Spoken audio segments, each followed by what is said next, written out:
Hi, I'm Stephanie Jaworski of joyofbaking.com. Today we're going to make whipped cream frosting. We're going to make a vanilla flavored whipped cream called Chantilly Cream. We're going to make a chocolate flavored whipped cream and a fruit flavored whipped cream.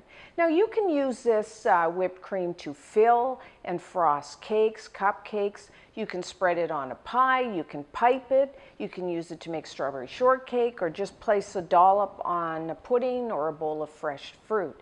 Now, whenever you whip cream, the important thing is to have everything cold. You want your bowl cold, you want your wire whisk, and you want your cream.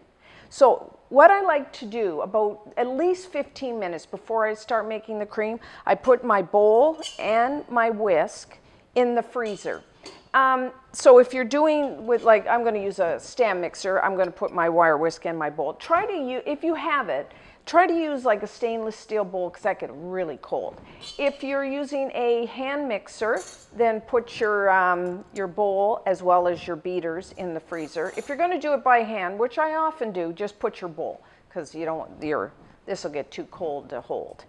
So the cream we're going to use is heavy cream in the US. It's called heavy cream or heavy whipping cream. Now outside the US it can be called other things. But what you're looking for is a cream with a 35 to 40% butterfat content. And what that means is when you whip it, it'll hold stiff peaks. So to begin, I have put the bowl and my wire whisk in the freezer. And we're going to start with 1 cup of cold, heavy cream. And just pour that in there.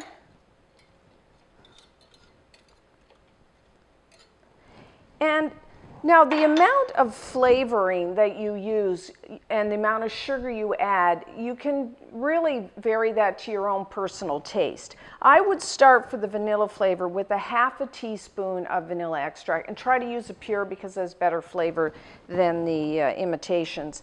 And depending on how sweet you want it, if you're like putting it on top of a pie that's very sweet, you might want to use less sugar.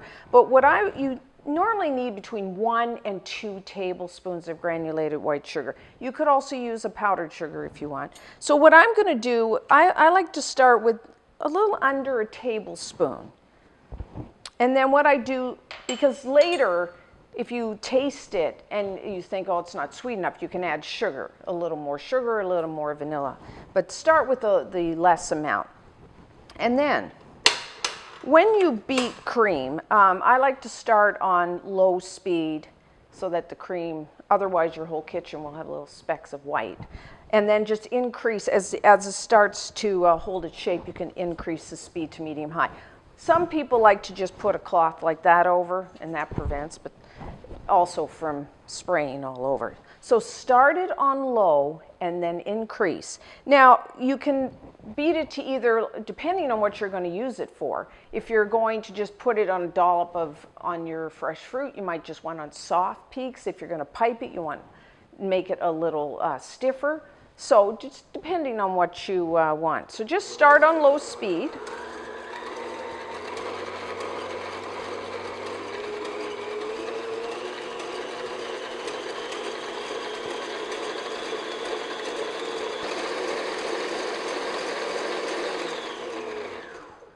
So at this point, as you can see, if I take my wire whisk, it's starting to leave tracks in the cream.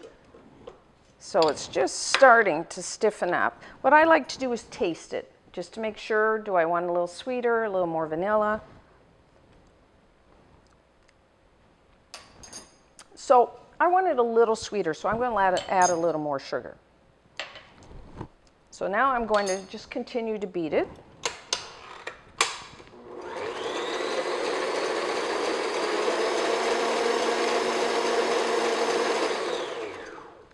So here we have, this is a nice softly, and what you might want to do, the one thing keep in mind is don't walk away from this because you'll have butter. which we don't want. So sometimes what I do is just take it to soft peaks and then even just take my wire whisk and beat it. So here we have pretty stiff. So if I was going to spread this on a pie, this is about as much as I'd beat it.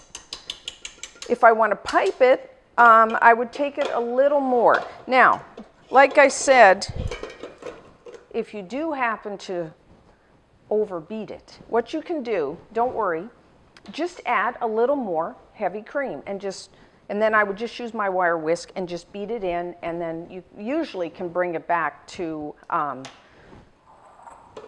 nice peaks. So that's about it. Pretty simple. And like I said, spread this on a pie, put it in a cake. Strawberry shortcake. Now this you can cover, you could use it right away, or I could just cover it with some plastic wrap, put it in the fridge. It'll last, I don't know, 8 hours. A lot of times I'll put it in overnight and it'll still be fine the next day. If you do find sometimes cream like this will start to separate and you'll get some liquid, just put it back in a bowl and either with your wire whisk or, just rebeat it and it'll come back. So that's our vanilla flavor. Next we'll make the chocolate flavored whipped cream. So now for our chocolate flavored whipped cream. What we're going to do is, depending on how much flavor you want, between 1 and 2 tablespoons of unsweetened cocoa powder. You can use either the regular or the Dutch processed. And again, depending on how sweet, somewhere between 2 and 4 tablespoons. So I'm going to start with 2. Like I said, we'll taste it and then we can adjust later if we want more. And then we want to make a little paste to dissolve that cocoa powder. So normally I would just do this in my mixing bowl, but I'm going to do it here so you can see what I'm doing. Just a tablespoon or two. And remember that cream's got to be nice and cold, and just stir it together. This way the cocoa powder will dissolve better into the cream. If you wanted to add a little coffee flavor to this, you could add anywhere from a half to 1 tablespoon of instant either espresso or coffee powder. Okay, that's pretty good. So now I'm just going to put this in the bowl along with the rest of the cream. And I'm also going to add a little vanilla. Again, a half a teaspoon. We can always adjust that.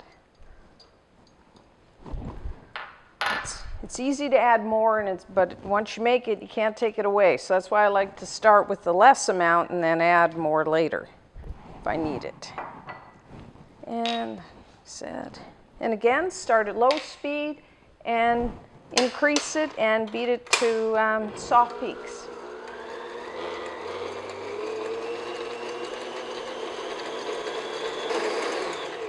Okay, as you can see, again, there's tracks through the cream. So this is where I like to taste it, just to see.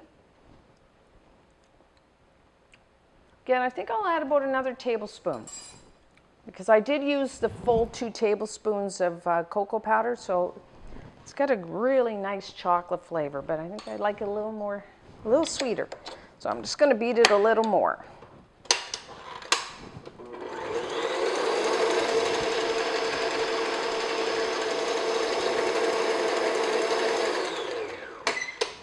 Okay, as you can see, this goes really fast when you have your bowl, everything really cold. Again, I just like to finish it off with a whisk. So that's, again, nice and pretty thick. You could easily spread that or pipe it. And just put all that in a bowl. Again, you could use it right away or put it in the fridge. And you could half this recipe if you didn't want the full cup. So now we have our vanilla and our chocolate. Next, we'll do our fruit flavored cream. So now we'll make our fruit flavored whipped cream. I have included recipes for a strawberry, a raspberry, and a lemon flavored cream. In all three cases, what we are essentially making is a vanilla flavored whipped cream and then adding either strawberry sauce, raspberry sauce, or lemon curd. I have recipes for all three of those. I like to make the sauces and the lemon curd the day before I'm going to make the cream because I find it's better to let them sit in the fridge overnight to thicken up a little. Now, if you didn't want to use a strawberry or raspberry sauce, you could use a jam. That's another choice. So again, your bowl and your wire whisk cold, your cream cold. Again, I'm using 1 cup, 240 milliliters of heavy cream. Now, depending on whether you're using, say, a jam or a sauce or a curd, depending how sweet that is, that will depend how much sugar. I'm going to use like a little less than a tablespoon. Again, I'll taste it after I add the sauce and then see. We're going to make the strawberry here today. And then I'm going to add half a teaspoon of vanilla. If you don't want the vanilla, you can leave that out. So I'm going to beat this just until it starts to hold its shape.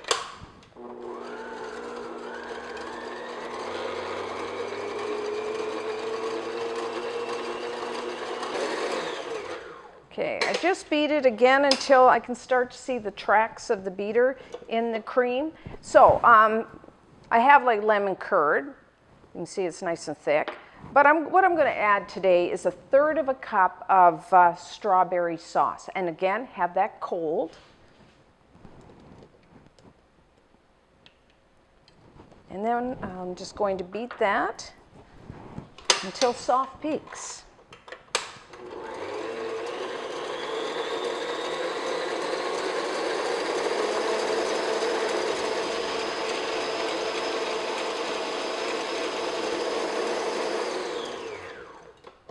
Okay, see, it's just starting to hold its shape.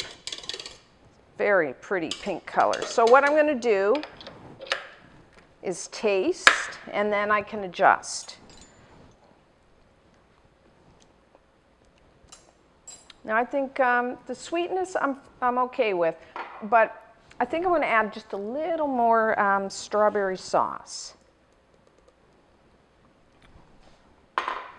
Give it a little more strawberry flavor.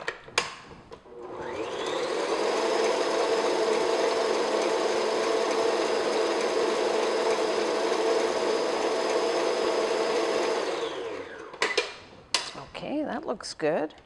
I guess I should, I'm going to taste it again just to make sure. Yeah, that has that nice balance of sweetness, but I can really taste the strawberry flavor of the sauce. So again, I like to just kind of finish it off by hand.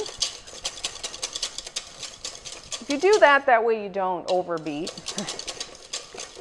But I have had it where it kind of turns into butter, and then, like I said, just add a little more cream. So there we have it. I'll just put that in here. This really is a fruit fool. I might, if I was going to do that, I just, sometimes what I do is just take this and then add some fresh strawberries cut up, and then I add, put a little more of the strawberry sauce over top, and you have a fruit fool. So, if you want to pipe it, I have here in a bag. Now, when you pipe whipped cream frosting, because your hand can soften the cream, I don't put too much in the bag at once. I'd rather, you know, keep filling the bag. If you do find it gets too soft to, like this, you can see the lines of the cream. If it doesn't, then just remove it and whip it a little more and then put it back. So I have used a star tip here, nice large one, and put it, again, just press it down, twist it, and then just hold in your hand, and then you can just pipe it however you want. Really nice on a cake or a pie. And there you have it. Like I said, you can cover and store this probably 6 to 8 hours. A lot of times it'll keep overnight. So until next time, I'm Stephanie Jaworski of joybaking.com.